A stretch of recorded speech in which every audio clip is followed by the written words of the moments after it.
waves come in at this angle, and then they break at this point, and depending on the wind and and the tide and blah blah blah, and so many different factors, you get a different kind of action in the wave, and you have to catch it this way and ride it that way. They can tell you all details about their wave. To anybody who doesn't know, it's just a wave, man. And if you go out there, guess what's going to happen? You're going to wipe out. But the expert, they know. They've done the research. See? So we've done the research. We've done the background. We have the knowledge to establish a community that can survive the change that's coming. Because we understand it.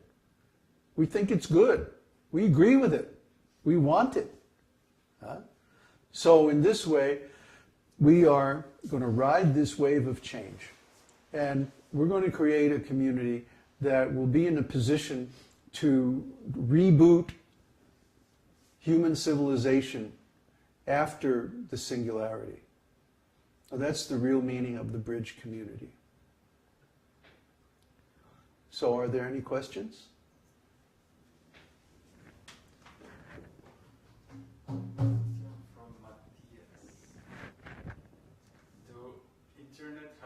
Does internet have a Vedic quality due to decentralization?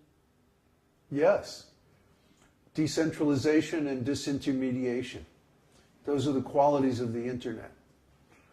They're designed into it, actually. The internet was designed by DARPA, the Defense Administration Research Projects Agency, to survive an atomic attack.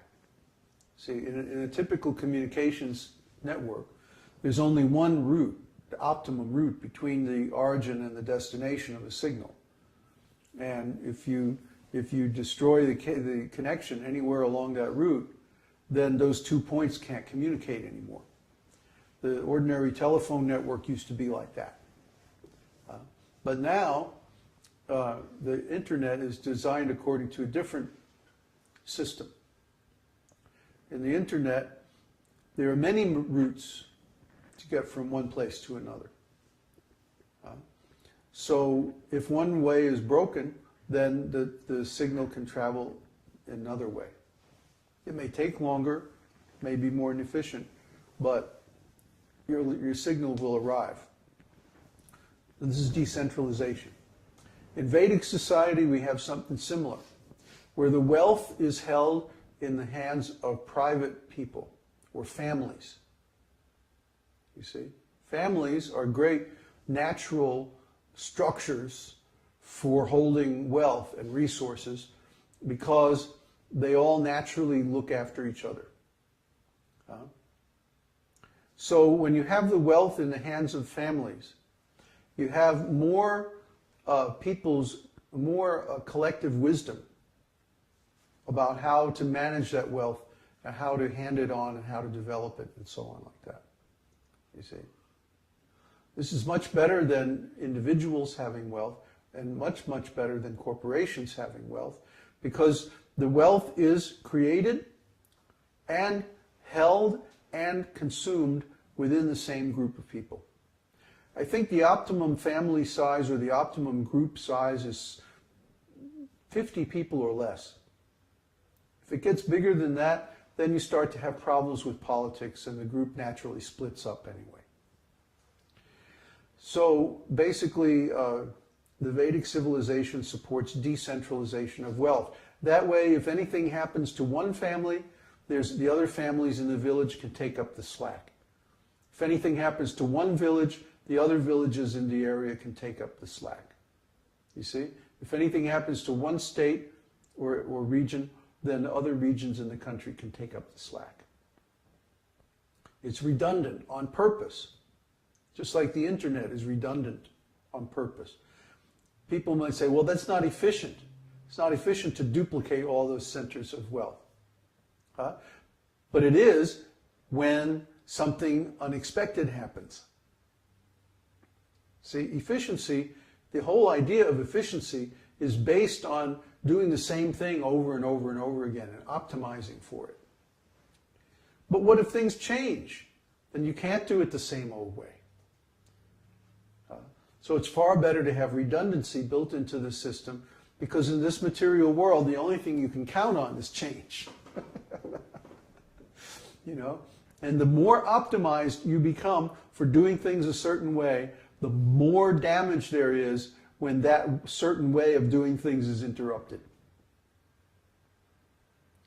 You see?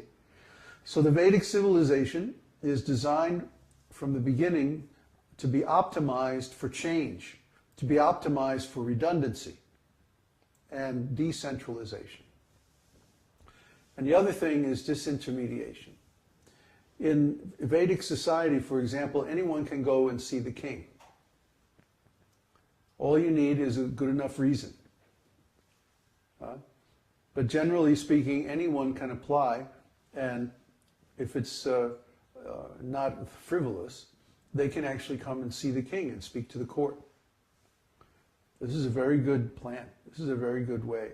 Because this means everyone has access to power. If you can convince the king, if you have a good enough case, a good enough idea to convince the king, then the king can put his whole power behind your idea. You see? So, of course, this requires intelligent, properly trained kings. Today, the only training that politicians have is how to win elections. As soon as they win the election, then they screw everybody that voted for them, because they become controlled by special interests instead of by the people who elected them. The system is thoroughly corrupt, totally, irredeemably corrupt. So it has to fall apart so that it can be changed. Is that camera moving? Is that dropping? No? It's okay? Okay. So we don't have access to power because we're not lobbyists.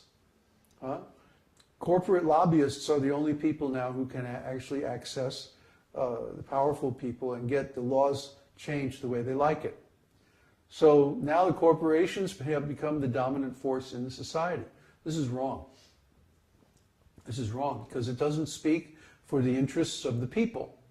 And the people are actually the ones who create the wealth, not some abstract, fictitious entity.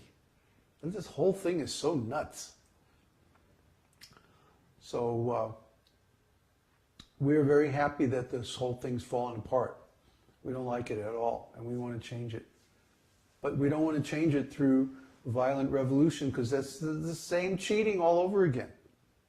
We just wait until it falls apart, and then we replace it by education. Next question. From Devesh. Can a grihastha visit from... Oh, sorry, this thing moved. Huh? Can a grihastha visit the brahmachari ashram for a couple of weeks in the future, considering he is by himself? Oh, that's no problem. But before we bring families down, we want to have a separate grihastha ashram. And that means we need a grihastha who is an advanced devotee who can manage that ashram. See, just like now, we have a brahmachari ashram. And we manage it by consensus among ourselves. So we need an experienced, spiritually advanced grihastha couple who can be like the leaders of that ashram to establish it. Once it's established, then it'll govern itself by consensus also. But because we're brahmacharis, we don't really, it's not appropriate for us to be involved with that. You see? It's really a separate ashram. And in Vedic times, the brahmacharis always lived in the forest and the householders lived in the village. And there's good reasons for that. We want to keep like that. We want to keep that system. It's a very good system. So we want to have a separate grihastha ashram. No, a single grihastha man can come and stay with us as a visitor. There's no problem. The only thing we insist is, like everybody else, he should go through the Bhakta degree program so that he understands the way that we live and the different prayers and different practices that we perform on a daily basis. Otherwise, he would be like a fish out of water, you know. He would be a disturbance, and he would feel awkward, and we would also feel awkward and uncomfortable. So that's our requirement. Anyone who wants to visit, single men are welcome to come and visit. Grihasta men can come and visit, but you have to go through the Bhakta program. What? Huh? You like that idea, huh? No, I'm reading the next question. Yeah. Something funny on